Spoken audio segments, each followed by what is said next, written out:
Most people never get better at learning because they're never taught how to learn. It's as simple as that. And in this video, we're going to look at why that happens and what you can do to turn that around. And it's all based on scientific evidence.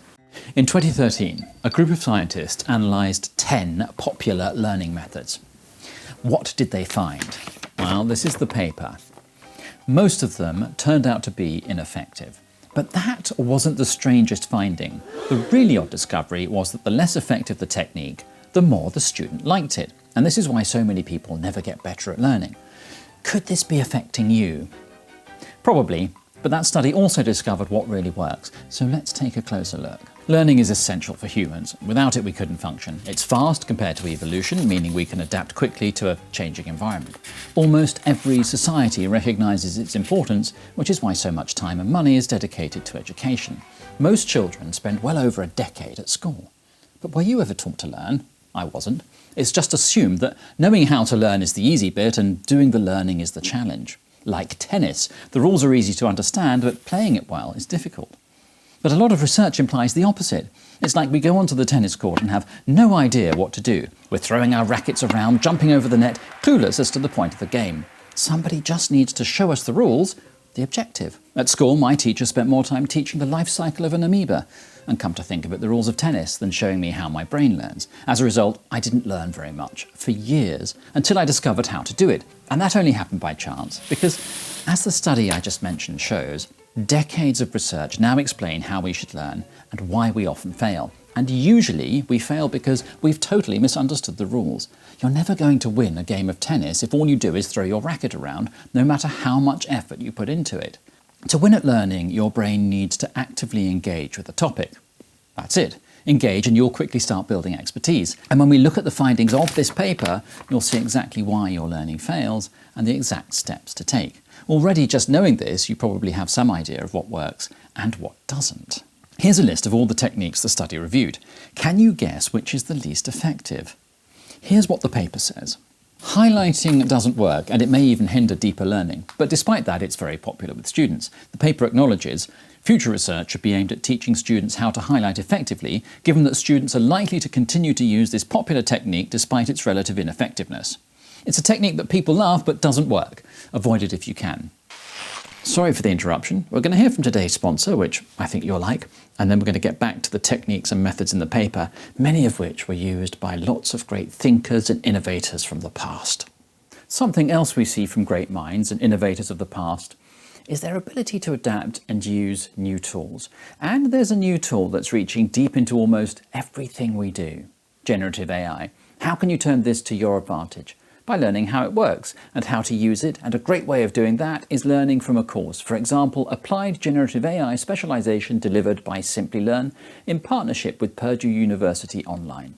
The instructor-led course guides you through different levels of AI understanding. It's very practical and hands-on, so you don't just learn how agents work, you actually build them through over 60 exercises and 7 industry projects. You start with the basics, then you move progressively deeper into the models and architecture, building your own applications, agentic AI frameworks, image generation, and AI governance. By the time you finish, you'll have a forensic understanding of generative AI and how to apply it to your field. You'll also be proficient with ChatGPT, DALL-E 2, and these other AI tools. As you can see, it's project-based and career-focused. You get a certificate upon completion from Purdue University Online and Simplilearn, and become eligible for a membership at the Purdue University Alumni Association. That means access, credibility, and ongoing career opportunities. If you'd like to leverage AI to take the next step in your career, then click on the link in the pinned comment or description to see what Simplilearn's Applied Generative AI Specialization could do for you. Thanks to Simplilearn for sponsoring this video.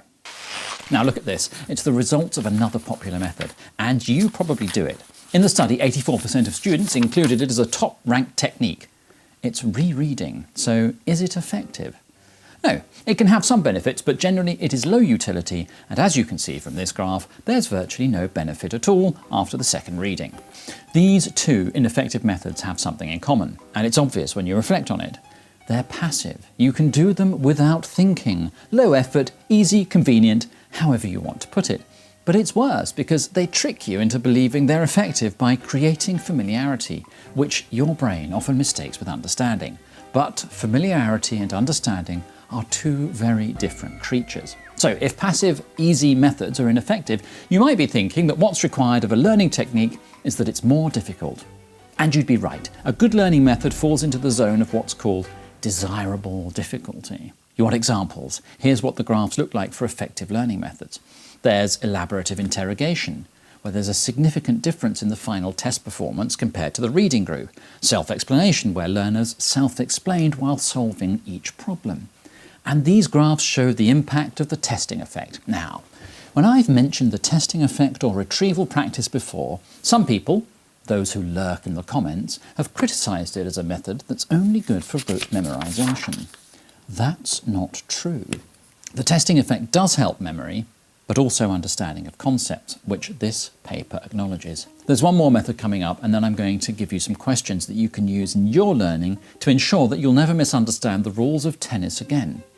How far can you stretch a metaphor? The final method we'll look at from this paper is distributed study or spaced practice, and here's what the review found. It's the opposite of cramming. Spread study sessions out over days or weeks instead of trying to cover everything in one long session.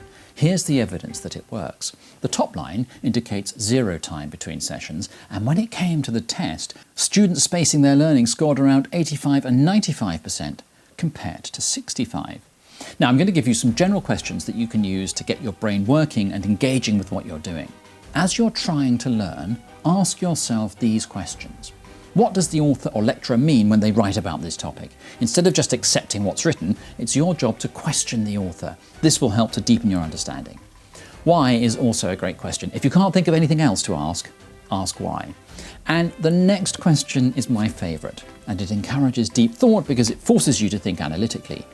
If this is true, what are the likely consequences? A final question you should ask is, what is the evidence for this, and can we believe it? Asking these and similar questions should become a habit when you're learning stuff. That includes this video.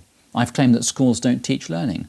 Can that actually be true? Do you believe me? If true, why do you think that is, and what are the consequences? Now you know why most people never get better at learning and why I've never excelled at tennis. I've linked to the paper, this paper, in the description. Read it in your own time.